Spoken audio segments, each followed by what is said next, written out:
Welcome to The Explainer. Today, we're diving into the absolute game changer for any growing business, crossing borders and going global. In our hyper-connected world, you just can't restrict yourself to your home turf anymore. But making that leap? Yeah, that's a massive, massive decision. So, how exactly do local businesses transform into those massive global empires we all know? Well, we're going to unpack the exact strategies companies use to scale globally. And to make this super intuitive, we're going to use a little analogy. Think of it like a relationship, going from a casual first date all the way to a serious marriage, to map out the escalating levels of commitment a business makes when entering a new country. Here's the roadmap for today. We'll start with the global expansion puzzle, then contrast indirect and direct exporting. After that, we'll look at contractual modes, joining forces through joint ventures, going all in with manufacturing, and finally, finding your perfect fit. All right, part one, the global expansion puzzle, factors to consider. Look, there's absolutely no single best method for every company heading overseas. Obviously, a tiny handicraft exporter is going to use a totally different playbook than a huge multinational auto manufacturer, right? It ultimately boils down to a few core factors. You've got to look at the market size, how adaptable your product is, and the political and economic vibe of the host country. But the real heart of the puzzle, the central tension here, is deciding exactly how much risk you're willing to take on versus how much control you absolutely demand over your operations. Moving on to part two, exporting, indirect versus direct. Think of exporting like just testing the waters before committing to a relationship. Now, we really need to distinguish between the two foundational approaches here. First up, indirect exporting. It's kind of like having a mutual friend introduce you. You're selling through intermediaries, say an Indian spice brand selling to a European import house that handles literally all the logistics and local red tape. It's incredibly low risk, perfect for small to medium businesses. Direct exporting, though, that means you manage your own logistics and customer relationships. You skip the middleman. It definitely takes a higher investment upfront, but the payoff is total control, and you get to build your brand's reputation directly in that new market. A stellar example of this is Tata Motors. Instead of handing the reins to a third party, Tata uses their own built-in export department right in India to handle vehicle exports to places like South Africa, the Middle East, and Europe. They manage the shipping, they hammer out the contracts, and they completely own those customer relationships. They are willingly trading a higher initial investment for absolute control over their international destiny. Section 3, contractual modes, licensing, and franchising. Okay, so moving up the commitment ladder into what we'd call the dating phase. The first mode here is licensing. Basically, licensing lets a firm, the licensor, lease out its intellectual property rights. We're talking technology, copyrights, or trademarks to a foreign manufacturer in exchange for a royalty fee. It's a fantastic way to evaluate an overseas market with minimal financial risk on your end, though, to be fair, it does restrict your control over the actual production. You can see this strategy in action with the Indian dairy giant Amul.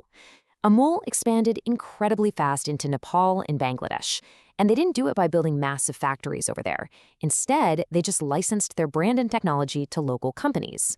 Those local partners make and sell the ice cream under the Amul name, and Amul just collects the royalties. Boom. Quick, low-investment market entry. Next up is franchising. It's similar to licensing, but usually way more hands-on. In this setup, the franchisor doesn't just hand over a trademark. They provide strict operating protocols, brand reputation, and serious operational help to a franchisee.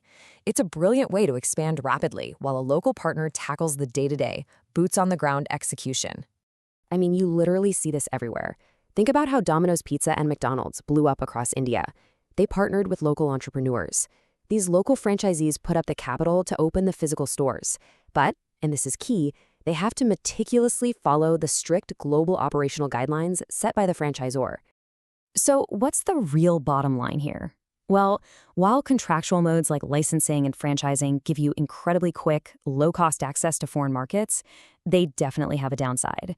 They can be really complex to manage, you lose a big chunk of control over quality, and there's always that lingering risk of handing over proprietary secrets to a partner who, might just become a competitor down the road. All right, part 4, joining forces, joint ventures. If exporting is just testing the waters and contractual modes are like dating, well, a joint venture is officially moving in together. A joint venture happens when two or more enterprises literally unite to create a brand new business entity. The magic word here is shared ownership. It's where companies pool their capital, their best talent, and their tech to distribute the heavy risks and financial burdens of a major international push. A textbook example is Tata Starbucks Private Limited. When Starbucks decided it was time to enter India, they didn't go it alone. They formed a joint venture with Tata Global Beverages. And it makes perfect sense, right? Starbucks brought the global brand, the menu, and the coffee expertise. Meanwhile, Tata brought something priceless, local knowledge. They knew exactly how to navigate local operations, snag the best real estate, and handle those incredibly complex domestic supply chains. The massive payoff of a joint venture is having a local partner to help you navigate all those tricky cultural and regulatory hurdles. But the risks aren't no joke. Because decision-making is a two-way street, if partners start clashing, it can lead to agonizing delays, nasty conflicts, or even the complete collapse of the whole project if your goals start to drift apart. Section 5, going all in, manufacturing. This right here is the absolute peak of our commitment ladder. It's putting a ring on it by setting up your own manufacturing plant, like a wholly owned subsidiary, abroad. Now, building a factory from scratch in another country demands massive initial capital. Plus, it exposes you to local political risks, economic bumps, and a maze of legal requirements. So why on earth do it? Because it gives you ultimate, uncompromised control. You get incredible market proximity for faster delivery, you totally bypass those annoying import duties and trade barriers, and you unlock massive economies of scale. Hero MotoCorp is a flawless demonstration of this strategy. They didn't settle for just exporting bikes to South America. They went all in and built a physical manufacturing plant right in Colombia. By manufacturing locally, Hero completely slashed their import duties and shipping costs. This let them serve the South American market incredibly fast, super efficiently, and with 100% control over their product. Finally, Section 6, finding your perfect fit. So when it's your turn, how do you actually choose? Well, we've laid out a decision matrix based on everything we've talked about today. Whether you're a small startup leaning toward the super low-risk approach of indirect exporting or a massive multinational gearing up for a complex joint venture, your choice has to align perfectly with this checklist. You've got to balance your financial resources against your risk appetite and honestly assess just how much control you truly need over that host country's environment. And that brings us to the ultimate million-dollar question for any aspiring global brand. As your business scales up, are you fully prepared to evolve your strategy?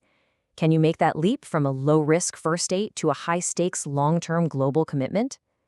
Understanding these market entry modes is step one on that journey. Thanks so much for tuning into this explainer. We'll catch you in the next one.